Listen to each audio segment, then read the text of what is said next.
Девочка, которая пекла печенье в то утро, спросила, не хочет ли он его отведать. Откусив кусочек, похвалил печенье, назвав его удивительно вкусным. Довольный его ответом, девочка была рада, что ему понравилось печенье, в то время как мальчик смотрел на нее. Заинтересовавшись его взглядом, девочка спросила, что случилось. Мальчик объяснил, что в день, когда стояла идеальная погода для свидания, поедая сладости, приготовленные любимым человеком, он чувствовал себя самым счастливым человеком на свете. Тем временем рейнджеры вступили в ожесточенную схватку с солдатами общества зла, спустившимися со скалы. Когда Фуда похвалил девушку за ее красоту, ей стало трудно с этим справиться. Смутившись, она попросила его перестать пялиться на нее, упомянув, что она к этому не привыкла. Фуда нашел ее реакцию милой и подошел к ней, сказав, что хочет попросить о серьезном одолжении. Ссылаясь на свои исследования, он предположил, что пары должны держаться за руки, и предложил им попробовать это сделать. Удивленная девушка сказала, что еще слишком рано, так как это было всего лишь их третье свидание. Фуда с юмором привел статистику, сказав, что на втором свидании они часто держались за руки. Несмотря на свое удивление, девушка медленно протянула руку. Их интимный момент был прерван появлением синих рейнджеров, из-за чего Фуда и девушка приняли боевую стойку. Ситуация сложилась так, что стало известно о запретных отношениях между Фуда Ойковой и Дасуми Магахарой. Став свидетелем неожиданного союза, синий рейнджер решил, что ему ничего не остается, как доверить это Рету. Во время этой встречи Фуда и Дасуми взялись за руки, что было сочтено смелым шагом в их отношениях. Размышляя об этом событии, Дасуми записал этот момент, показав, что переплетение пальцев было важным шагом в их отношениях. Фуда очень дорожил началом их уникальной связи. Недели ранее Gelato 5 готовился к встрече. Придя в их зал, чтобы встретиться с профессором Большим Gelato, они обсудили появление принцессы Жнецов, могущественного бойца гекконов. Команда Gelato, осведомленная о заговоре гекконов и мировом господстве, была предупреждена о необходимости осторожного взаимодействия с принцессой Жнецов. Реагируя на чрезвычайную ситуацию, 5 Gelato поспешили в парк, где столкнулись с монстром гекконом, Калверином, медведем и принцессой Жнецов. Команда, известная как Gelato 5, у которой есть красное мороженое, розовое мороженое, желтое мороженое и зеленое мороженое, продемонстрировала свои способности в борьбе со злодеями. Несмотря на трудности, они одержали победу, заслужив похвалу зрителей. Фуда, столкнувшись с принцессой Жнецом в поединке высокого уровня, решил сосредоточиться на ней, а своим коллегам поручил разобраться с медведем. Когда битва разгорелась, медведь неожиданно потерпел поражение. Принцесса Жнец признала мастерство Фуда, выразив восхищение тем, кто смог с ней справиться. Она пообещала встретиться снова. Когда она ушла, Фуда остался как загипнотизированный. Сцена переместилась в штаб-квартиру Gelato, когда Фуда делал свои обычные упражнения, и профессор Gelato подумал, что утром он сражается, а днем тренируется. Так как он был образцом для подражания для всех героев в работе, так как он постоянно делал упражнения без перерыва. Профессор Gelato спросил Фуда, есть ли у него какие-либо проблемы. У него есть что-нибудь на уме, на что он ответил, что у него что-то на уме. Профессор подумал, что он, вероятно, размышляет о проблемах мира во всем мире или, возможно, о природе справедливости, но, к его удивлению, Фуда сказал, что он думал о женщине, которую любил. Это сильно шокировало Gelato, так как он спросил, не влюбился ли он в кого-то, на что тот согласился, сказав, что это была любовь с первого взгляда, так как до этого он никогда не был влюблен.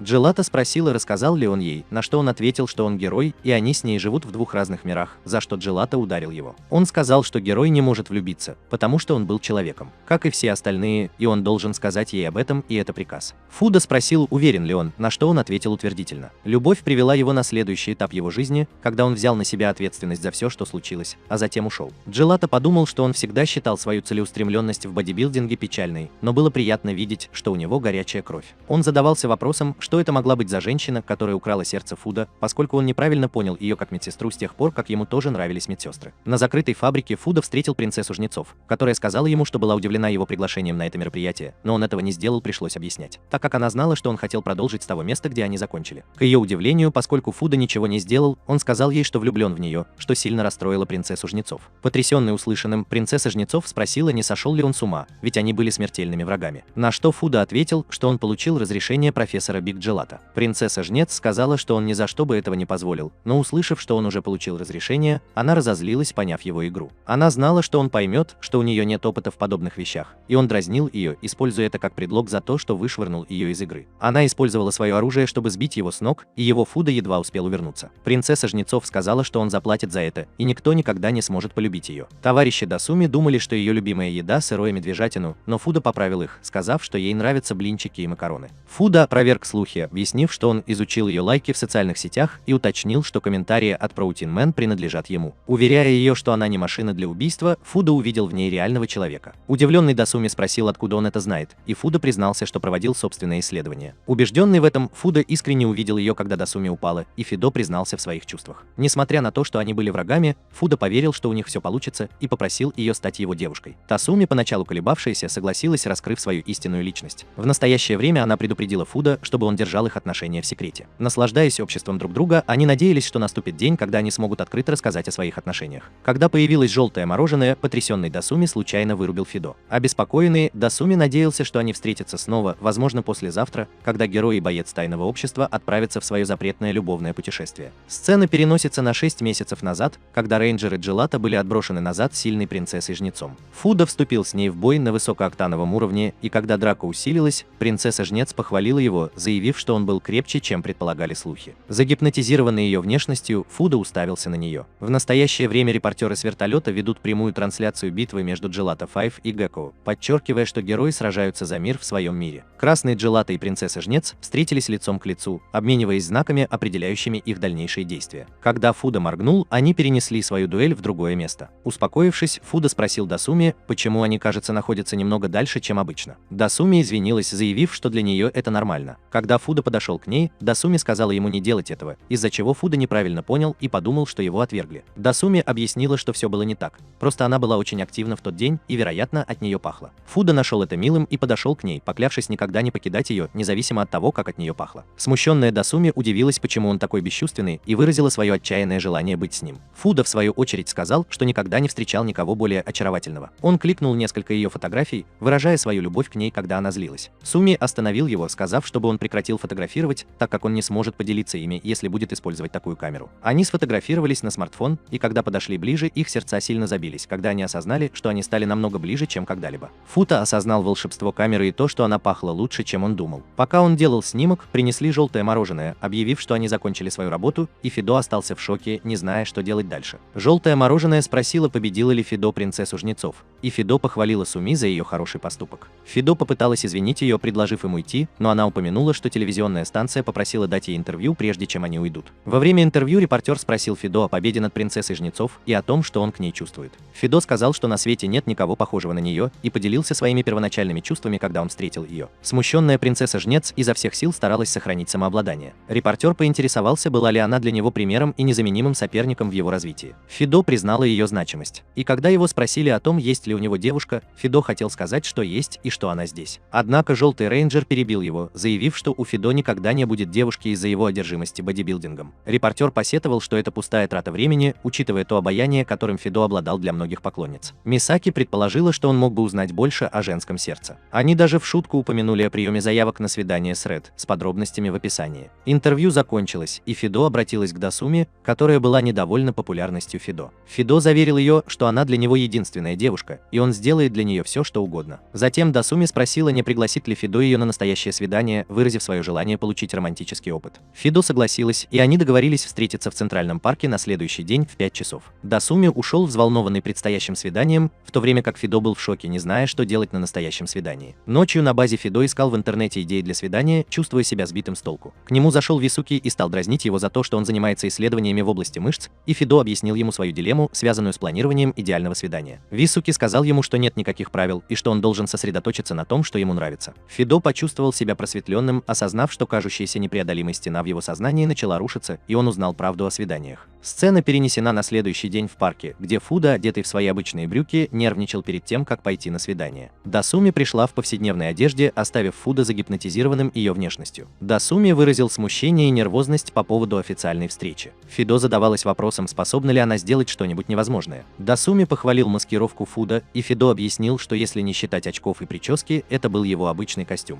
Когда Дасуми спросила, что они будут делать в этот день, Фидо заверил ее, что он все спланировал заранее. Фидо направил Дасуми в отделение гимнастики, где они удивляли людей упражнениями своей пары. Они перешли к бегу, и Фидо понял, что тренировки, которые он так любил, могут быть очень увлекательными, если заниматься с кем-то другим. Сидя на скамейке, Фидо спросил, не проголодался ли Дасуми, и предложил перекусить. Бен задал необычный вопрос о том, какое насекомое было бы самым сильным, если бы оно было гигантским. Дасуми извинилась и сказала, что ей нужно в туалет. Фуда, довольная тем, как хорошо прошло свидание, предвкушала следующее мероприятие на выставке «Автономия человека». Его размышления были прерваны звонком Мисаки по рации, которая советовала ему, что можно и чего нельзя делать на свидании. Потрясенный, Фуда осознал свою ошибку, которую он неправильно понял, и понял, что это было не настоящее свидание. Извинившись, Фуда пообещал организовать свидание, которое понравится Дасуми. Я отчаянно искал ее. Он не мог найти Дасуми и был на грани слез. Внезапно Дасуми вернулась и объяснила, что задержалась с покупкой напитков. Ей понравилось понравились закуски, и она задала вопрос Фидо о самом сильном насекомом. Хотя Фидо и удивилась, но все же объяснила. Дасуми смеялась над любым проявлением гнева, высоко оценивая усилия Фидо по планированию свидания. Она успокоила его, выразив удовлетворение просто тем, что была с ним. Тронутый ее пониманием, Фидо вспомнил, как она положила начало их отношениям и как они стали еще ближе. Этот момент был прерван звонком, и они пообещали встретиться снова. Тем временем на поле боя рейнджеры сражаются с обществом гекконов. Фудо и Дасуми, погруженные в свои мысли, были допрошены товарищами по команде о том, что их отвлекало во время боя. Сцена начинается с того, что профессор Джелата и Мисуки играют в карты, и Фудо совершенно не понимает, почему мир — это лучше всего. Никто не хочет воевать, если в этом нет необходимости. Однако, если он не будет сражаться, он не сможет увидеть Дасуми. Поскольку он уже несколько недель не высыпался по ночам, у него начинается серьезная ломка Дасуми. Поскольку он не знает, что делать, он должен что-то предпринять. Внезапно сработала сигнализация, сигнализирующая об обнаружении нового оружия, разрабатываемого в штаб-квартире Гекко. Команда должна была проникнуть внутрь и уничтожить эту новую угрозу. Джелата и Мисики выразили обеспокоенность, посчитав это опасным и почти самоубийственным. Профессор Джелата решил, что кто-то должен уйти, так как Грин Джелата был в отпуске, а другие были заняты. Фидо и Мисики вызвались добровольцами, но Фидо настоял на том, чтобы пойти, побудив Джелата поддержать его, полагая, что он знает, что делает. На базе гекконов подчиненные сплетничали о том, что принцесса Жнецов пребывает в убийственном настроении. Однако Дасуми была в агонии из-за того, что не видела Фудо в течение 2 недель. Задаваясь вопросом, когда же они снова сразятся с героями, ее подчиненные неуверенно поклонились. Дасуми, сбитая с толку, подумала, что у нее плохой гороскоп, что Лео больше всего не везет, а в качестве счастливого предмета у нее симпатичный мешочек. Медвежонок Каливерн показал свое новое опасное оружие, планируя победить героев. Удивленная Дасуми раскрыла свое спрятанное оружие в замаскированном мешочке, оставив подчиненных и все остальное. Зайдя в переулок, Дасуми усомнилась в своей пригодности для такой жизни, но заметила Фидо, смотрящую на нее из вентиляционного отверстия. Фидо подошла к ней, держа ее за руку и выражая радость от того, что нашла ее. Дасуми была довольна, но осторожничала, ведя Фидо в ее комнату. Фидо была в восторге, увидев свою гримерную, и они решили поиграть в карты, несмотря на опасность. Тем временем на базе Джелата профессор Джелата терпеливо ждал какого-либо знака миссии, доверяя Фидо. Пока Фидо и Дасуми наслаждались своим временем, второй подчиненный просеивал информацию, что побудило Туми спрятать Фидо. Подчиненные заподозрили присутствие мужчины, но Туми посчитал это плодом воображения. Туми извинился перед Фидо, но ему стало неловко, когда она села на него. Внезапно в ее комнату вошел медведь. Туми спряталась в шкафу, но забыла выйти, заперев себя и Фидо внутри. В замкнутом пространстве Фидо с трудом дышал, и они поняли, что у него что-то на лице. Голый и подозрительный заметил что-то в шкафу. Фидо, вытащив что-то, показал нижнее белье Дасуми, что привело к смущению и пощечине со стороны Дасуми. Фидо случайно вылетел из шкафа, сбив медведя с ног, запустив запуск нового оружия, уничтожив базу и сигнализируя об успехе базы мороженого. Они отметили достижение Фидо в уничтожении базы. После инцидента, находясь вдали от базы, Фудо извиняется перед Дасуми за то, что зашел просто так, на что Дасуми говорит, что это она должна извиниться, так как он проделал весь этот путь, чтобы увидеть ее, а она его не заметила. Дасуми замечает порез на своей щеке и накладывает повязку на его лицо, за что Фудо благодарит ее и делает комплимент ее милой сумочке, говоря, что она выглядит на ней идеально. Он упоминает, что жалел, что не подумал об этом раньше, и дает ей свой номер телефона, радуя Туми, которая выражает радость по этому поводу. Идея о том, что мы можем поговорить в любое время. Туми как-то странно спрашивает, не возражает ли она, если она позвонит, и Фидо находит ее просьбу милой. В женском общежитии тайного общества Туми очень нервничает, когда звонит ему, и в конце концов звонит Фидо, но его выбирает мать, что сильно шокирует Дасуми. Они разговаривают, и Фидо просит мать купить ему смартфон, на что Дасуми соглашается. Басин переезжает на базу Геккон, где руководители собираются на очередное совещание во главе с верховным лидером Бослером. Признавая успехи тайного общества в использовании негативной энергии, Бослер подчеркивает неизбежность рождения их главного призрачного монстра. Тайное общество манипулирует человеческими эмоциями, чтобы создавать монстров, продвигая свое стремление к мировому господству. Бослер просит совета по производству энергии в будущем, и все обсуждения вращаются вокруг выбора следующей цели. Принцесса зверей предлагает разрешить героям сражаться, но командир отвергает эту идею, подчеркивая, что целью встречи является выбор цели. Стальная принцесса просит больше времени, в то время как принцесса тепла делает неуместные комментарии. Принцесса Жнец предлагает различные направления, расстраивая Бослера, пока медведь не предлагает парк развлечений, одобренный командиром. Дасуми в восторге от этого решения.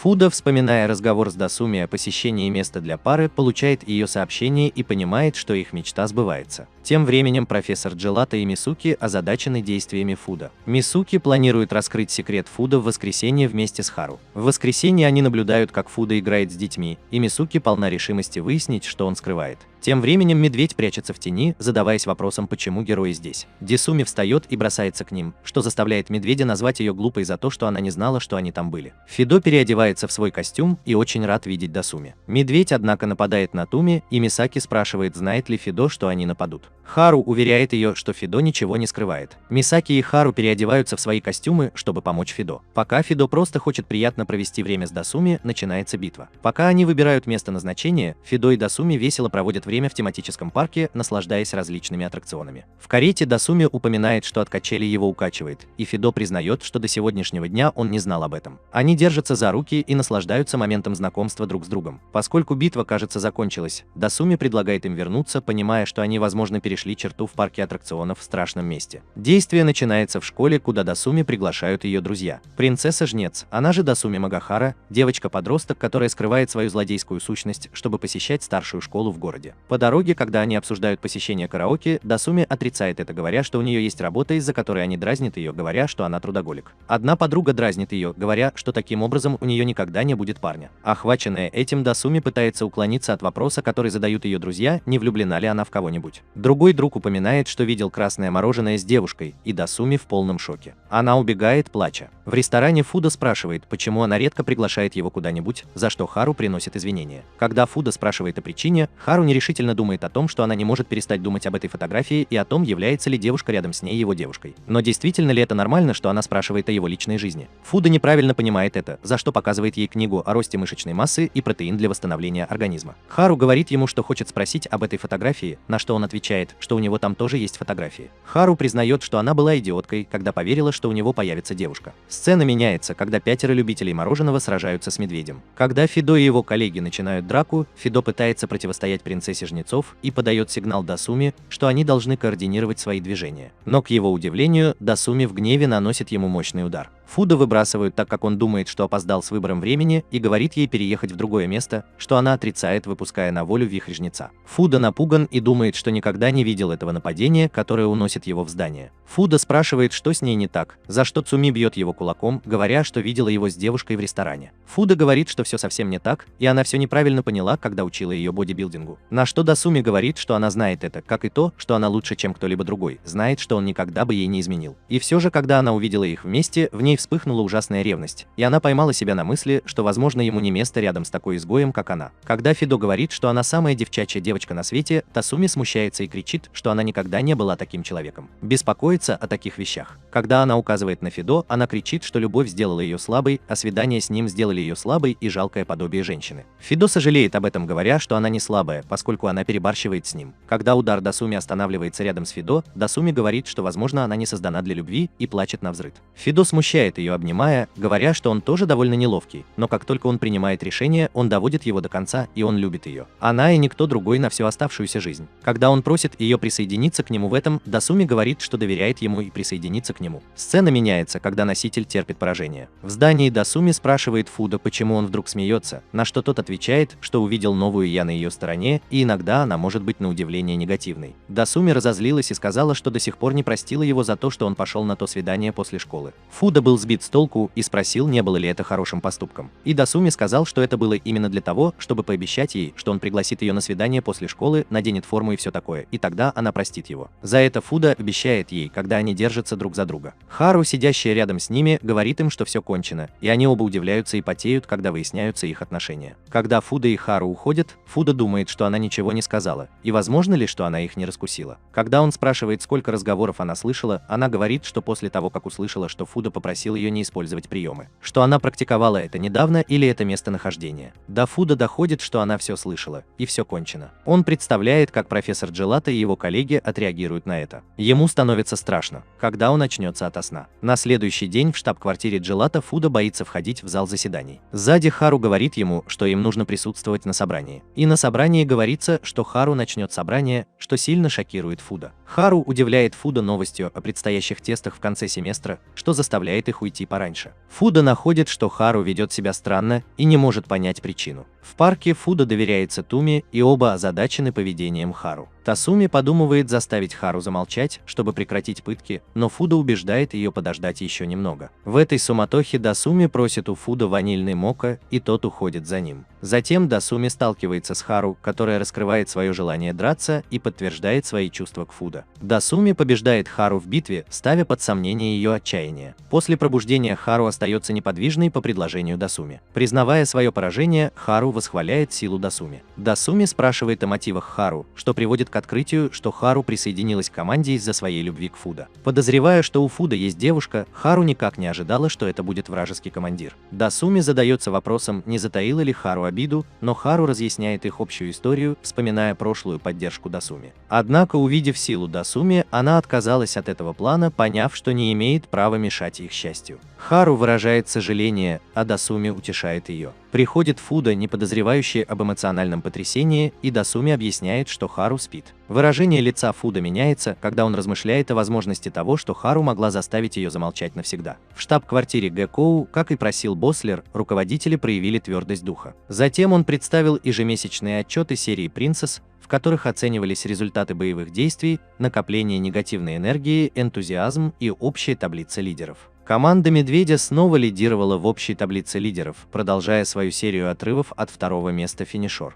Принцесса Жнец проявляла настойчивость в предложении планов и поддерживала идеальную посещаемость боев. Она действительно была образцом для подражания злу, избив Ред Джелата до полусмерти на днях, что также принесло ей значительные очки. В ознаменование ее достижений Жнец получила куклу Супер Бослер. Принцесса Зверей, схватив Дасуми, бросила ей вызов уладить их разногласия раз и навсегда, на что Дасуми согласилась, предложив все для противостояния. Видя незаинтересованность Дасуми, принцесса Зверей уходит. Во время обеда в кафетерии Дасуми подслушала сплетни принцессы Зверей, которая выразила свою решимость в следующий раз занять первое место. Дасуми почувствовала недовольство принцессы Зверей, которая ненавидела проигрывать и страдала от резких перепадов настроения. Стальная принцесса казалась неконкурентоспособной и жила в своем маленьком мирке. Дасуми узнала, что стальная принцесса влюбилась в кого-то, из-за чего принцесса Зверей посоветовала ей отказаться от романтических отношений на рабочем месте. Несмотря на то, что она знала, что это неправильно, стальная принцесса не смогла сдержать своих чувств. Дасуми вмешалась, выразив понимание и поддержку стальной принцессе. Принцесса Зверей предположила, что романтические отношения на рабочем месте строго запрещены. Стальная принцесса призналась им в своих чувствах коллеге. Дасуми подбила ее признаться и предложила поддержку. Стальная принцесса согласилась рассказать человеку о своих чувствах, несмотря на то, что чувствовала себя простой и непривлекательной. Дасуми заверила ее, что поможет ей обрести уверенность в себе. Сцена перешла к физическим упражнениям, но стальная принцесса, чувствуя себя никчемной, решила отказаться от любви. Принцесса Зверей раскритиковала Дасуми за то, что он заставил стальную принцессу чувствовать себя еще хуже. В штаб-квартире Гэкоу Дасуми и принцесса Зверей вошли в гримерку стальной принцессы. Принцесса Зверей заметила, что стальная принцесса находится в своем железном лабиринте и отказывается сдвинуться с места. Дасуми попытался приблизиться к ней, но автоматическая система защиты от стали ранила ее. Несмотря на трудности, Дасуми продолжал приближаться, протягивая к ней руку. Стальная принцесса, плача, призналась, что не сдалась и хочет признаться в своих чувствах любви. Когда она сняла свои доспехи и поблагодарила их за то, что они придали ей смелости, наступил извращенный момент. Стальная принцесса призналась в любви к каверианскому медведю. Шокирующая принцесса Зверей и каверианский медведь приняли ее признание. Тёсуми сказала, что она очень рада за нее. Через несколько дней ситуация изменилась. Медведь попросил командира змей и дал ей поесть, за что она поблагодарила его. Медведь сказал, что хочет попросить его об одолжении одолжить принцессу-воровку. Командир сказал, что это ненадолго, но она была довольно глупой, за что он разозлился и сказал, что все было совсем не так. Сцена изменилась, когда калаверийский медведь со стальной принцессой напали на Джелата 5, испытывая трудности. Он спросил, что там делает стальная принцесса, и у них не было выбора, кроме как отозвать Ред Джелата обратно. Голубое мороженое подошло к красному. Хару предупредил его, чтобы он не подходил ближе, пригрозив избить его, если он будет упорствовать. Голубое мороженое отступило, и Хару, прежде чем уйти, дала понять Фуда и Дасуми, что ее миссия увенчалась успехом. Дасуми принесла обед, за что Фуда поблагодарила свою мать за то, что она привела его в этот мир в ту же эпоху, что и Дасуми, что сильно смутило ее. Дасуми взяла обед из рук Фуда, сказав, что когда пары едят вместе, они должны кормить друг друга. Фуда сказал, что он услышал это и поблагодарил Бога за то, что он создал этот мир. Дасуми сказала, что она почувствовала, что они вот-вот достигнут следующего этапа, когда она глубоко вздохнула и попыталась накормить его. Фуда почувствовал сильную боль в животе, когда упал, и Дасуми спросила, для чего это нужно, на что он ответил, что у него болит живот. Но он указал на свой рот, прося ее дать ему еду, сказав, что он должен дать еду, так как это может быть опасно. Его последний вздох, когда он теряет сознание. Сцена переместилась в больницу, где Мисаки рассуждала об аппендиците у Фидо,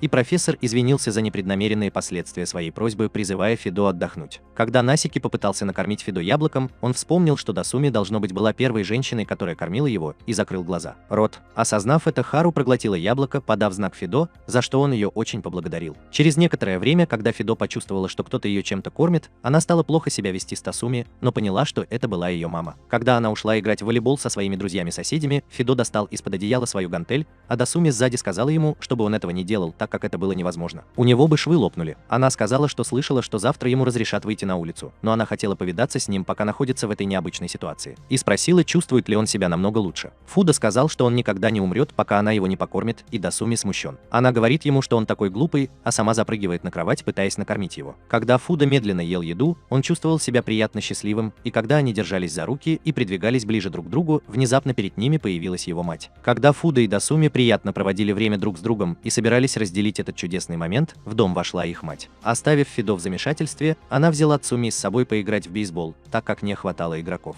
Когда участники Джелато подрались с участниками Геккоу. На вершине утеса Думи и Фудо отлично провели время вместе. Думи упомянул, что было жарко, и предположил, что летом им есть чем заняться. Фудо спросила, не хотела бы она чем-нибудь заняться вдвоем, на что Думи ответил, что это отличная идея. И она порылась в интернете. Просматривая список поездок, она подумала, что это должен быть пляж. Фудо смутился, задаваясь вопросом, может ли он увидеть Дасуми в купальнике. Сцена переместилась в штаб-квартиру Геккоу в кафетерии. Принцесса зверей почувствовала ауру Дасуми и похвалила ее, сказав, что она была ее соперницей. Но, к ее удивлению, это был набор макарон, и она была в полном недоумении. Она спросила, неужели Дасуми не знает, что ей нужно поддерживать свой имидж. Она была единственным человеком в округе, обладавшим такой свирепостью, которую она уважала. А теперь посмотри, как она ест макароны с глупым выражением на лице. И почему она захотела присоединиться к Геккоу на первом месте. На что она ответила, что не хотела, а хотела ее семья. Как и просила принцесса зверей, но этот вступительный экзамен нелегкий, и как, черт возьми, она его сдала. Она сказала, что старалась изо всех сил. Когда Дасуми спросил ее, не подумала ли она, что пляж был бы отличным местом для их следующего нападения. Тем временем было объявлено, что все командиры отрядов и участницы серии принцессы должны немедленно явиться в конференц-зал. Принцесса-чудовище сказала, что для них было необычно уведомлять их об этом в такое время, когда она двигалась своим путем. Но Дасуми все еще наслаждалась своей пастой, когда ее вытащили. Когда они добрались до зала собраний, выяснилось, что тайное общество Геккон – это бескомпромиссный потомственный клан, и его 6 отрядов возглавляются 6 сильнейшими монстрами. А ряд принцесс служит под ними в качестве наших сублидеров. Лидер собрал команду и рассказал о цели встречи – создании нового монстра. Принцесса Жнецов была выбрана для продвижения по службе, превращения из принцессы в монстра с помощью хирургического вмешательства и слияния с животным для увеличения силы. Несмотря на то, что принцесса зверей выразила сожаление о том, что ее не заметили, Цуми попыталась убедить лидера пересмотреть свое решение. Змеиный монстр и медведь поздравили принцессу Жнецов с вступлением в новое царство. Цуми, увидев кроличьего монстра, задумалась о том, чтобы стать таким же милым монстром, как она. Бослер, намереваясь соединить Дасуми с горной гориллой, описал это как чудесную химию двух совершенных тел. В своей комнате Дасуми размышляла о возможном превращении в огромного монстра, понимая, что это внесет существенные изменения в ее жизнь. Ей позвонил отец и поздравил с повышением в должности. Разрываясь между восторгом от своих товарищей по команде и семьи и своими опасениями, Дасуми поинтересовалась мнением Фудо. После звонка Фудо Дасуми поделилась своими опасениями по поводу превращения в гориллу. Фудо успокоил ее, подчеркнув важность ее желаний. Поразмыслив над своими стремлениями, Дасуми решила не становиться гориллой, выразив благодарность за свой новообретенный опыт и обратившись к Фудо за поддержкой. Внимание переключается на штаб-квартиру Геккоу, где Бослер сердито спрашивает, действительно ли принцесса зверей отказывается от операции. Принцесса зверей отвечает недоверчиво. Несмотря на первоначальный гнев Бослера, он неожиданно хвалит ее, отмечая ее преданность борьбе с помощью своих врожденных способностей. Он считает, что принятие силы животного является признаком слабости, что заставляет других командиров выражать недоверие. Командир одобряет ее решение и распускает собрание, побуждая Дасуми сообщить Фидо. Сцена переносится на пляж, где Дасуми говорит о прекрасной погоде. Однако медведь подвергает сомнению ее действия, подчеркивая, что их присутствие здесь не для отдыха. По иронии судьбы, он появляется в праздничной одежде, ставя под сомнение точность полученных ими чаевых. Дасуми вспоминает информацию Фидо о тест-драйве робота Кинг Джелато на пляже Синьон. Несмотря на то, что им поручено исследовать и уничтожить робота-героя, Дасуми и Фидо хотят встретиться. Внезапно Внезапно появляется робот-король мороженого, который запускает ракеты в каливерианского медведя и командиров. Принцесса зверей понимает, что мороженое предвидело их саботаж. Мисаки и подводная лодка наслаждаются прогулкой на свежем воздухе, в то время как Хару напоминает им о долге. Когда приближается Фуда и принцесса зверей спрашивает о планах Дасуми, Дасуми в купальнике удивляет Фуда. Он очарован ею, и они решают устроить свидание своей мечты на пляже, держась за руки. Принцесса зверей Кики Маджима наблюдает за впечатляющим исполнением плана Дасуми, признавая ее способности. Она размышляет над их различными подходами к оценке рисков и надеется, что по завершении миссии ее будут уважать. Однако ее уважение на мгновение сменяется замешательством и непониманием, когда она видит Фидо, зарытого в песок, думая, что Дасуми мучает его. Маджима, ставшая свидетельницей игривого взаимодействия Дасуми и Фидо с арбузом, неверно истолковывает ситуацию, полагая, что Дасуми разбил Фидо голову. Ее замешательство усиливается, когда к ней подходит Хаэта с голубым мороженым и пытается заигрывать с ней. Маджима, не впечатленный, дает ему пощечину, интерпретируя эту сцену как свидетельство того, что Дасуми проник в их ряды. Вечером Мисики подвергает сомнению отношения Дасуми и Фуда, воспринимая их как пару. У Фуда и Дасуми неоднозначная реакция, и Мисаки находит это милым. Дага угощает их лапшой, а профессор Джелато удивляет всех фейерверком. Хару выражает восхищение красотой фейерверка, в то время как Мисаки благодарит Дасуми за позитивные изменения в Фидо. Фидо и Дасуми наслаждаются зрелищем, а Дасуми высоко оценивает Фидо. Когда профессор Джелато готовится к финальному шоу, он случайно нажимает не на ту кнопку, в результате чего подводная лодка взрывается. Маджима, неправильно понимая ситуацию, считает, что причиной разрушения стал Дасуми. Когда Дасуми приближается к ней, Маджима думает, что Дасуми равнодушен к хаосу, в то время как Дасуми ценит чудесный фейерверк и то, что происходит вокруг. Весело им было в тот день. В штаб-квартире Джелато, где Диага готовит ужин. Тем временем заходит Мисаки и спрашивает Хару, закончила ли она, на что она отвечает, что закончила. Она спрашивает Диагу, здесь ли он еще, на что он отвечает утвердительно, так как Фидо работает в ночную смену, и он решает приготовить ему немного еды. Мисаки делает ему комплимент, говоря, что он достоин похвалы, как и все остальные. Помимо поиска новых героев для команды, он должно быть очень занят, на что он отвечает, что это не проблема. Мисаки спрашивает его, не хочет ли он найти его в качестве спутника жизни, на что Диага отвечает, что это безразлично, поскольку он игнорирует ее. Мисаки говорит, что это заставляет ее плакать, когда Диага уходит, говоря, что отношения на рабочем месте запрещены. Хару говорит, что Диага совершенно невозмутим, так как он спокоен по натуре и уравновешен в бою. Он никогда не теряет самообладание, в отличие от нее, на что Мисаки соглашается, поскольку с физической точки зрения Диага опора их организации. Дага приносит Фидо ужин, и они начинают разговор о дневнике Фидо, посвященном переписке, в котором рассказывается о девушке по имени Дасуми, с которой Фидо познакомилась на пляже. Однако Дага реагирует драматично, падает в обморок при упоминании имени Дасуми Магахары и заявляет, что она опасна. В лазарете Фидо дает Дага воды и узнает, что Дасуми – это тот, кого создал Дага. Заинтригованный, Фидо расспрашивает об их общей истории, в результате чего Дага рассказывает леденящую душу историю десятилетней давности. В средней школе Дага, опытный ученик карате, считал себя лучшим, пока не появился Дасуми, 7-летний мальчик с огромной силой. Поначалу, посчитав это удачей, Дага согласился тренировать ее. Однако с течением времени сила Дасуми росла, превосходя даже Дага. На нее напали бандиты, но она без особых усилий победила их, получив титул жнеца Авои Фуки. Дага рассказывает, что из-за семейных обстоятельств ему пришлось переехать в Токио,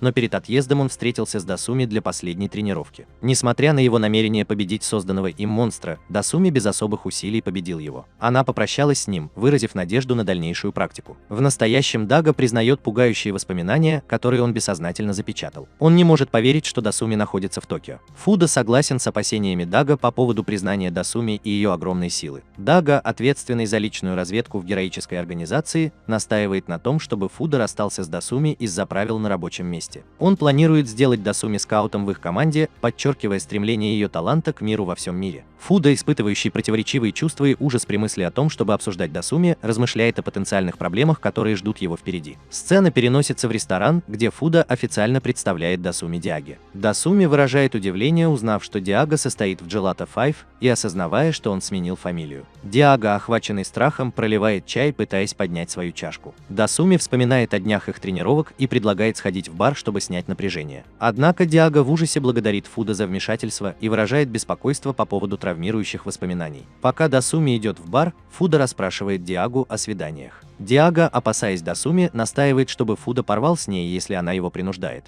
Фуда защищает свою любовь к Дасуми, что приводит к ее смущенной реакции. Пытаясь обсудить бизнес Джелата, Диаго приглашает Дасуми присоединиться к Джелата, подчеркивая необходимость использования ее силы для достижения справедливости. Дасуми отказывается, ссылаясь на свое счастье в Геккоу и потенциальное кармическое возмездие, если бы она была хоть немного счастливее. Фуда пытается увести разговор в сторону, напоминая о том, как Дасуми пыталась скрыть свою личность, когда ходила в школу. Общение становится игривым. Фидо кормит Дасуми и шутит по поводу непрямых поцелуев. Диаго, полный решимости преодолеть свою травму, вызывает Туми на бой. Когда они переходят в сад, Фидо спрашивает, почему он хочет драться с Дасуми. На что Диаго говорит, чтобы он велел ему замолчать, и спросил Туми, хочет ли она победить его в этом поединке, тогда он сдастся о том, чтобы разыскать ее. Туми говорит, что она ни за что не сможет победить его, а Диаго говорит, что если он победит, она откажется от своих отношений с Фудо и присоединится к Джелато из 5. Диаго говорит, что из-за того, что отношения на рабочем месте запрещены, она должна порвать с ним. Услышав это, Дасуми становится жесткой, спрашивает, почему он не рассказал ей об этом правиле раньше. И если это именно то, что он ей говорит, то это та битва, которую она не может позволить себе проиграть. Внезапно Диаго Тодороки активирует трансформацию своего костюма, и в результате он едва спасает свою жизнь. Когда Фуда подходит к нему, чтобы узнать, все ли с ним в порядке, Дасуми говорит, что она прошла легко. Диаго думает, что даже после того, как он трансформировался, она все еще думает так же. Фуда говорит, что хотел остановить ее, но был очарован ее прекрасными движениями. Диаго думает, что это за пара в мире и насколько это ужасно. Диаго говорит, что это воссоединение со своей ученицей после стольких лет, и он хочет подарить ей победу. Когда он думает о том, кому в этом мире он все это говорит, он встает и говорит, что они объявят это его поражением, но просит Цуми пообещать ему только одно. Существует множество сил, которые ищут таких же, как она, и если она присоединится к одной из них, смотри, чтобы это был не Геккон. Услышав это, Фидо и Дасуми остолбенели. Когда Дасуми пробирается к ним, она говорит Фидо, что вся его организация просто считает их парой, на что Фидо соглашается, поскольку Мисаки распространяет слухи повсюду. Дасуми говорит, что в последнее время они чувствуют себя слишком комфортно, и возможно им нужно восстановить некоторые барьеры, отказаться от карманных компьютеров и так далее. Фидо говорит, что она права, на что Дасуми улыбается. Она говорит, что он кажется немного расстроен из-за этого, из-за чего Фидо смущается и говорит, что он говорит серьезно. Но к его удивлению, Дасуми обнимает его, когда Фидо спрашивает, что она делает, на что Дасуми отвечает, что, например, если бы она когда-нибудь пыталась сделать что-то подобное, так что не бойтесь оттолкнуть ее, когда они продолжат свой путь. Но кто-то фотографирует их сзади, и этот человек улыбается. Сцена начинается с того, что Фуда в штаб-квартире Джелата приветствует своих товарищей по команде. Хару замечает, что прошло уже много времени, и когда Мисаки протягивает ему конверт, она отмечает, что не спала всю ночь, и кажется, у нее большие мешки под глазами. Когда Фуда изучает документ, он потрясен, увидев его. Мисаки сомневается в его потрясенном выражении лица, спрашивая, не видел ли он призрака. Увидев плакат, Фуда понимает, что у них проблема. Это его фотография украдкой, где он запечатлен с Туми. Он думает, что у них проблемы. В школе, где учится Туми, ее друзья хвалят ее за то, что она сделала красивую коробку для ланча. Незнакомая девочка откусывает кусочек от коробки для ланча, извиняясь и упоминая о своем скользком рту. Шокированная Туми упоминает, что она уже привыкла к этому. Девочка обращается к нам, если у кого-то возникают проблемы с этим. Внезапно входит Киджима, спрашивает, есть ли какие-то проблемы, и предлагает помощь. Друзья Дасуми начинают кричать, когда прибывают дисциплинарные офицеры. По приказу Гекко принцессы учатся в одной школе. Кидзима спрашивает, почему Дасуми не может постоять за себя, но она говорит, что это просто рисовые шарики, ничего особенного. Кёка ест рисовые шарики, приводя Киджиму в бешенство. Кидзима обращается к странной девочке как Худжо, отмечая нарушения в длине ее юбки, ногтях, серьгах и многом другом. Она просит ее зайти в кабинет наставника попозже. Худжо отвергает это предложение, предполагая, что парни должно быть изголодались по романтическому вниманию. Кидзима злится, а Худжо утверждает, что она получает то, что хочет, будь то рисовые шарики или что-то еще. Худжо отодвигается, но шепчет на ухо Дасуми, упоминая о своем секрете, но отказываясь делиться им, и уходит. Хиджима говорит, что секреты нужно хранить, а Дасуми говорит, что у каждого есть один или два. Ночью в парк приходит Фуда, которого побудило сообщение на плакате. Он встречает кого-то в черной одежде, которая представляется как Худжо. Она признается, что сделала этот снимок, и намекает на свои планы. Худжо угрожает опубликовать фотографию. Фуда, обеспокоенный тем, что может причинить ей неприятности, неохотно соглашается. Худжо называет его жутким человечком и требует подчинения, предупреждая его порвать со своей девушкой. Фуда отрицает предложение расстаться, а Худжо хватает его за щеку, настаивая, что у него нет выбора. Она записывает их разговор и просит его сказать, что он любит ее. Фуда отказывается, что приводит к удару Худжо. Она угрожает позвонить в таблоиды, и Фуда ставит под сомнение ее мотивы. Худжо требует поцеловать ей руку в качестве доказательства их отношений хозяина и рабыни. Фуда колеблется, но в конце концов соглашается. Худжо дает ему пощечину, называя это унизительным, и предупреждает о более неприятных вещах, если он не подчинится в будущем. Сцена переходит к драке Джелата и Геккона, и Фуда сообщает Цуми о том, что произошло. Она спрашивает, кто она такая, но это детали, с которыми нужно встретиться сегодня вечером, как указано на том загадочном плакате. хате. Говоря это, она намекает, что им, возможно, придется заставить ее замолчать навсегда. Фуда вмешивается, убеждая ее не идти по этому пути, и делится мыслями о том, чего она, возможно, хочет от него. Когда Дасуми просит уточнить, чего именно она пытается добиться, Фуда говорит, что она требует, чтобы он признался, что любит ее, на что Дасуми приходит в ярость и наносит удар. Немецкий суплекс к Фудо. Затем она спрашивает, не он ли это сделал, потому что Фуда отрицает это, так как у него сломан позвоночник. Дасуми спрашивает, просила ли она его о чем-нибудь, чтобы он сказал, что любит ее, и даже просит его порвать с ней. Дасуми опечалилась и спросила, думает ли она, что влюблена, и действительно ли это Фидо. Фидо понимает, что она действительно влюблена в него. Фидо держит ее за руку и признает, что все в порядке, думая, что беспокоиться ни о чем. Фидо понимает, что ему нужно все ей объяснить. Сцена переносится в ночную обстановку, где Худжо рассказывает, что Фидо приходил. Фидо извиняется, выражая свое понимание ее чувств и то, как он их ценит. Он признает, что ему стыдно, и заверяет ее, что не может отвергнуть ее чувства. Худжо, не веря своим глазам, дает ему пощечину, крича, что она влюблена в Дасуми. Она сомневается, что сказала это вслух, упоминая слухи о своей скучной жизни. Дасуми сделал ей комплимент, сказав, что влюблен в нее.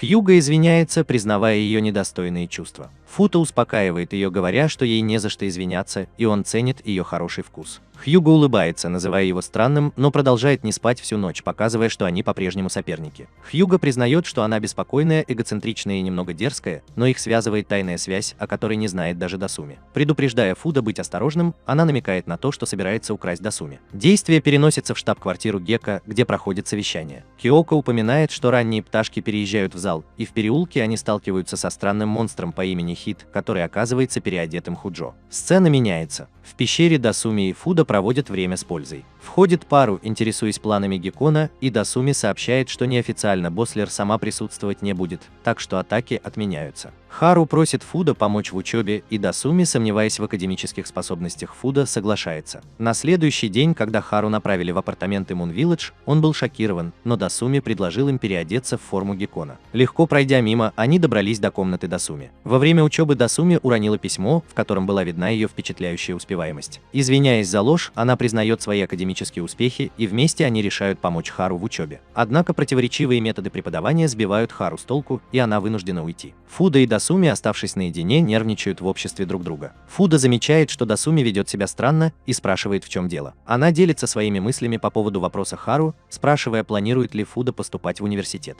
Фуда соглашается, выражая желание стать учителем начальной школы. Дасуми рассказывает о своей мечте поступить в тот же университет и сидеть рядом с ним. Обеспокоенная ожиданиями своего отца от нее в Геккоу, Фуда обещает поговорить с ним. Дасуми надеется, что они смогут посещать занятия вместе, и Фуда подбадривает ее. Когда звенит звонок, Дасуми видит своего отца и сестру, и Фуда начинает беспокоиться о том, что будет дальше. Сцена начинается с того, что Юрами, младшая сестра Дасуми, входит в дом вместе со своим отцом. Поскольку отец Дасуми проводит время с Фидо, атмосфера становится угрожающей. Отец Дасуми приветствует его по традиции Геккона, но Фидо совершенно ничего не понимает и понимает, что они должны приветствовать друг друга. Когда отец Дасуми спрашивает, как его зовут, он представляется как Муда, на что отец Дасуми спрашивает, что обычный пехотинец Геккон делает в ее дочери, комната принцессы жнецов. Дасуми оправдывается тем, что помогал ей в учебе, так как у нее экзамен. Отец Дасуми кричит, спрашивая, зачем нужно изучать великого солдата Геккона, ведь все, что им нужно, это злое сердце и стремление к мировому господству. Он кричит, чтобы мы заглянули в эту комнату и повесили флаг Геккона. Дасуми видит, что он портит временный стиль, и срывает его. Отец Дасуми натыкается на куклу Бослера, и он в полном шоке, говоря, что легендарная кукла Бослер, о которой он так отчаянно мечтал, когда еще был в действии, просто лежит вон там. Дасуми упоминал, что здесь не было места, куда их можно было бы положить. Отец Дасуми склоняется перед куклой, говоря, что он просит у них прощения. Затем отец Дасуми рассказывает, что слышал о повышении монстра, и всю свою жизнь был солдатом-гекконом низкого уровня. Он не мог передать словами, как он был горд, когда услышал о повышении своей дочери и о том, что творилось у нее в голове. Отказываясь от этого, Фуда говорит, что если он не возражает, он хотел бы прервать ее, и Дасуми приняла это решение только после долгих размышлений. Иами, сестра Дасуми, подходит сзади и срывает полумаску с Фуда, говоря, что ему следует держаться подальше от их дел, и называешь его человеком со стороны. Дасуми беспокоится и спрашивает, все ли с ним в порядке. Фуда говорит, что она полна устрашающего потенциала, как и подобает ее сестре. Дасуми говорит, что она ценит его чувства, но ему действительно не следует так высказываться о ее жизни. Ями чувствует то же самое, потому что она влюблена в свою сестру. Отец Дасуми говорит, что они должны должны избавиться от Глитоу 5 как можно скорее и просит Цуми бросить учебу. Через год она закончит среднюю школу, и они смогут полностью сосредоточиться на Gekko. Фидо помнит о давнем желании Дасуми, кланяется и спрашивает, может ли он обратиться с просьбой. Дасуми хочет поступить в колледж и просит, чтобы ему разрешили это сделать. После небольшой паузы Ями встает между ними и говорит, что сестра, которую она знала, не была такой беззаботной, как сейчас, и что она должна быть самым сильным и безжалостным человеком. Она пытается ударить его, но ее останавливает Дасуми. Ями говорит, что она должна это сделать. Дасуми в гневе приказывает ей прекратить это, и Ями плачет и убегает, чтобы спрятаться в шкафу. Когда Фуда пытается убедить отца Дасуми, тот отвечает, что это семейное дело и что ему лучше держаться подальше. Но увидев решительные глаза Фуда, он убеждает их, что они должны бороться до конца. Когда отец Дасуми бежит к нему, но его отбрасывает назад, Фуда говорит, что он ничего не сделал. Отец Дасуми говорит, что это искусство побеждать и как эффектно можно проиграть бой. Он провел годы в этой организации, работая над совершенствованием своего мастерства, и он не думает, что Фидо может понять, как он гордится этим. Приходит Фидо и говорит, что он это понимает, поскольку нет никакого мастерства в том, чтобы победить нынешнее поколение солдат-гекконов.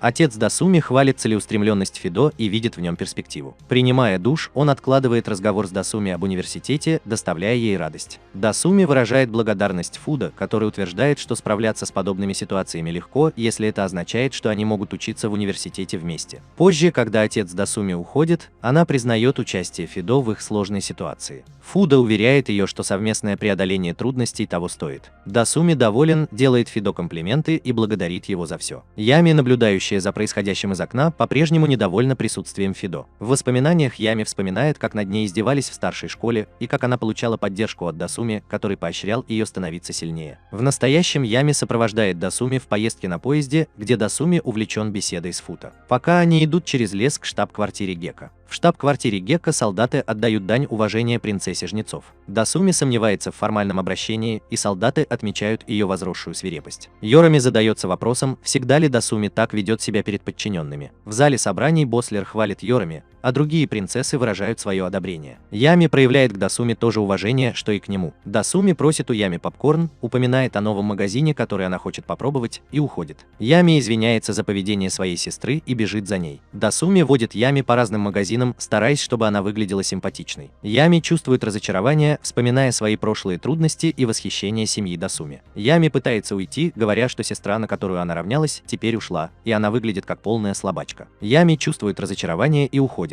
Когда Ями сидит одна, она вспоминает, как над ней издевались в старшей школе, и она закрывается в своей комнате. Ее семья часто смотрела, как Дасуми сражается с Gelato 5, и ее отец говорил, как он гордится Дасуми. Ями размышляет о том, как изменилась ее сестра после встречи с незнакомым мужчиной в городе. Трое головорезов подходят к Ями, пытаясь заставить ее. Ями пытается использовать свою силу, но находится в шоке. Приходит Дасуми и говорит Ями, что все в порядке и что она самая сильная, какой когда-либо была. Дасуми противостоит бандитам, и они быстро терпят поражение. Дасуми и Ями едят мороженое на скамейке, и Дасуми советует Ями влюбиться, подчеркивая, что любовь – это то, что им нужно, чтобы жить выживе. Ями комментирует, что раньше Дасуми говорил иначе. Дасуми гладит Ями по голове и говорит, что однажды она все поймет, на что Ями отвечает, что лучше бы ей этого не делать. На следующий день Ями улетает, думая, что ее сестра стала мягче, но это не так уж и плохо. Как только она присоединится к Гекко, Мута будет первым, кого она вычистит, что закончится злобным смехом. Как пятерка Gelato сражалась с гекконами. На вершине утеса Тасуми предложила афишу фестиваля в своей школе, сказав, что ее класс организует кафе для прислуги для девочек. На следующих выходных. Фуда как громом поразила, когда он подумал о том, чтобы увидеть Дасуми в костюме горничной, и он упомянул, что отдал бы свою жизнь, чтобы присутствовать на фестивале. Дасуми настоял на том, чтобы он пришел в воскресенье, в последний день фестиваля,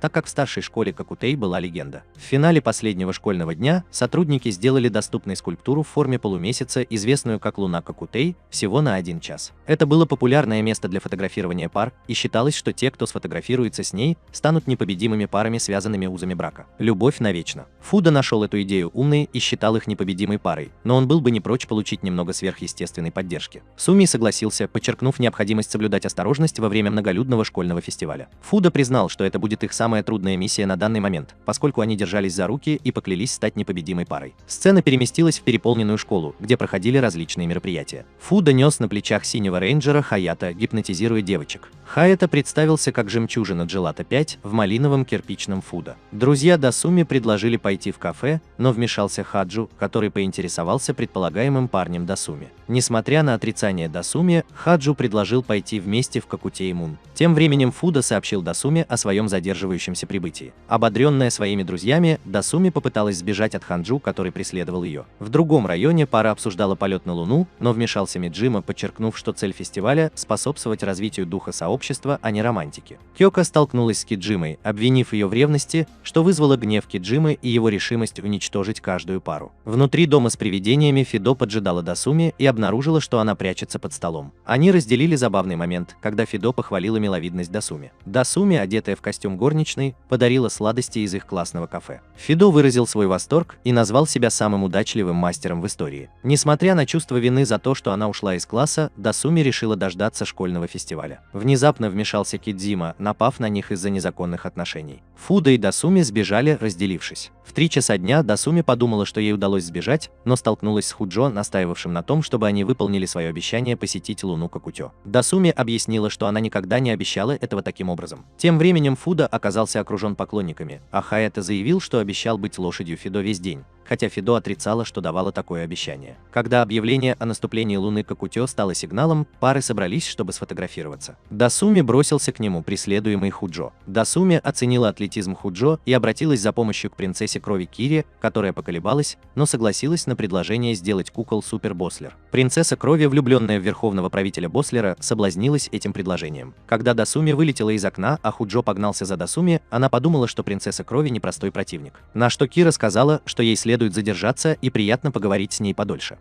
Худжо нанес сильный удар ногой в ее сторону, но был заблокирован Кирой. Кира сказала, что она была ужасно сильной, и Худжо подумал, что она тоже была частью серии принцессы. Сцена изменилась, когда Туми подумала, что у нее есть немного времени, и она увидела, как Хаэта делает что-то странное с Фуда. Когда Фуда заметил Туми, Киджима был с Туми, которая попросила ее помочь разыскать пары. Туми подумала, что она не осознавала, что это она была в доме с привидениями. И это было облегчением, за что она извинилась, сказав, что у нее мало планов. О чем спрашивал Киджима и каковы они? Когда она спрашивала, она упомянула, что однажды ее заинтересовали романтические отношения. И не говори ей об этом. А у нее есть парень? Когда Киджима почувствовала, как по спине у нее пробежал холодок. Она увидела, как Хаэта пристально смотрит на нее, и он сказал, что они снова встретились. Киджима убежала в то время, как Хаэта преследовал ее, а вместе с ней и других девочек. Когда Дасуми приблизилась к Фуда, они спрятались за парковкой. Фуда сказал, что у них заканчивается время. Но они все узнают их. И все участники сериала «Принцессы» окружают их. Объявлено, что осталось всего 5 минут до выхода фильма «Луна Кокутей». И пока они, стиснув зубы, пытаются пробиться сквозь толпу и сесть так, чтобы их никто не увидел. Как сказал Фуда, у него совсем не осталось идей. Когда они услышали, как Киока говорит мальчику в костюме медведя, что она думает, что это он, а оригинал пропал. Дасуми говорит, что они не могут от этого отказаться, потому что у нее есть идея. Было объявлено, что они заберут еще одну пару, прежде чем закроют свой магазин. Фуда спросил, уверены ли они, что смогут это сделать, на что Дасуми ответил, что нет ничего невозможного. Они встали и переодели свои платья. Когда ученики увидели костюм, они его похвалили. Видеть, как красное мороженое и принцесса-жнец ладят друг с другом – большая редкость. Когда они приблизились к Луне и сели на нее бок о бок, Фёда сказал, что когда они работали вместе, не было ничего, чего бы они не смогли достичь. Дасуми сказал это потому, что они непобедимая пара. Возможно, тот день, когда они смогут смотреть друг на друга с высоко поднятой головой, не так уж и далек. Вот почему Фуда сказал, что так оно и есть. Действительно, Дасуми сказала, что до тех пор, пока этот день не настанет, она будет наслаждаться этим маленьким секретом, с чем Фуда согласился. Когда Кидзима уничтожил Хаэта и все успокоилось, было объявлено, что они снимают картину. А фотография, на которой изображены Фуда и Дасуми, была сделана, когда они были счастливы. Так как у рейнджеров Джелата были трудные времена, они столкнулись с командующим кроликом, и их оружие и мечи были сломаны. Рейнджеров отбросило взрывной волной от принцессы правосудия. Сцена переместилась в штаб-квартиру Геккоу, где Дасуми сказала, что она просто думала, что принцесса правосудия всегда была одна, и так оно и было. Киджима сказал, что она была вечной одиночкой, которая выполняла свои миссии в тишине, и тут появился идол Геккоу. Тиока сказала, что когда она сняла маску, у нее стала довольно очаровательная внешность, за что Дасуми сказала, что собирается поговорить с ней. Когда она подошла к ней и пригласила поужинать с ними, Ранран сказала, что возможно это будет в другой раз. Дасуми подумала об этом, но командир беспилотного кролика сказал ей, что принцесса правосудия – член 6-й эскадрильи, специализирующейся на тайных операциях.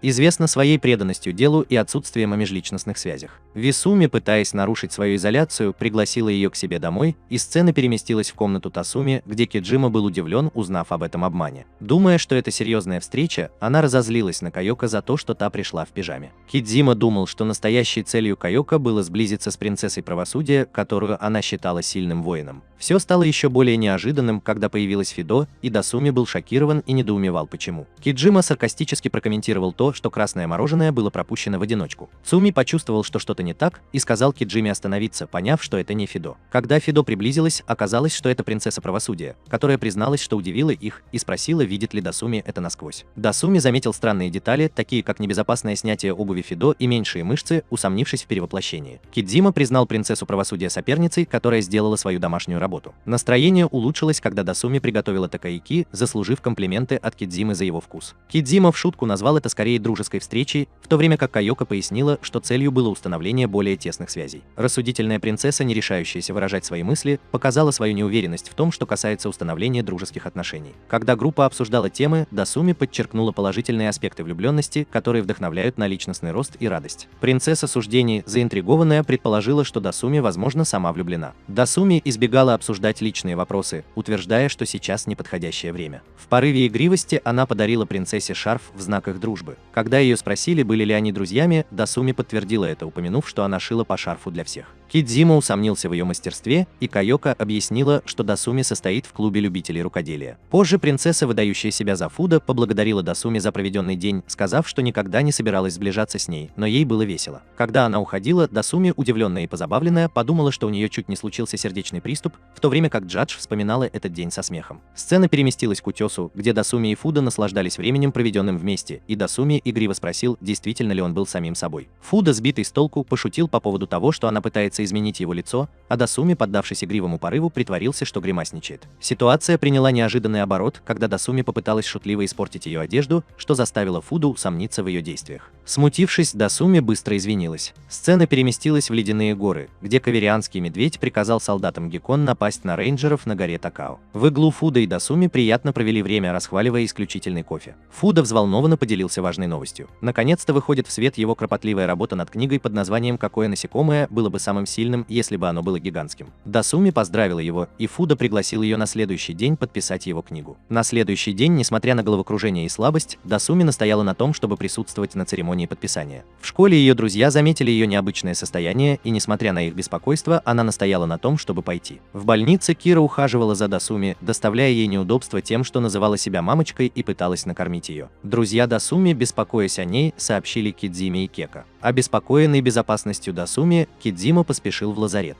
Кидзима и Кека вошли внутрь, притворившись больными, но принцесса крови нажала кнопку и провела их в специальный кабинет. Ночью Фудо пытался проникнуть в школу Дасуми и нашел ее сумку в лазарете. Раздвинув занавески, он увидел Дасуми в странном платье и спросил, почему она так спит. Дасуми проснулась и уснула на коленях у Фудо, попросив его почитать книгу, и он согласился. Через некоторое время Дасуми проснулась и спросила, почему она в таком наряде, пытаясь ударить Фидо подушкой. Она упомянула, что у нее был лихорадочный бред, и Фидо попыталась справиться с температурой, чем поставила ее в неловкое положение. Дасуми спросила о подписании контракта, и Фидо сказала, что у них не было ни одного клиента, и чуть не расплакалась. Дасуми предложила, чтобы она получила первый автограф, подарив книгу, и они жили счастливо. В штаб-квартире Геккоу, где Бослер смеялся, заявляя, что скоро мир будет принадлежать Геккону, так как он приготовил огромного монстра. Затем сцена переместилась к Дасуми и Фудо. Фудо похвалила вкусные маленькие гамбургеры Дасуми, на что Дасуми поправила, что это были макароны, и она приготовила их много. Так что их было еще много. Фудо упомянул, что, похоже, он собирается сняться в другой рекламе, и Дасуми спросила о набросках. Фудо рассказал, что это свадебная тема, от чего Дасуми стало грустно. Он объяснил, что это была его обычная реклама, и Дасуми прочитал, что реклама была посвящена их свадьбе Ихаши Идзуми, которая упомянула, что Ред был ее любимым участником Gelato 5.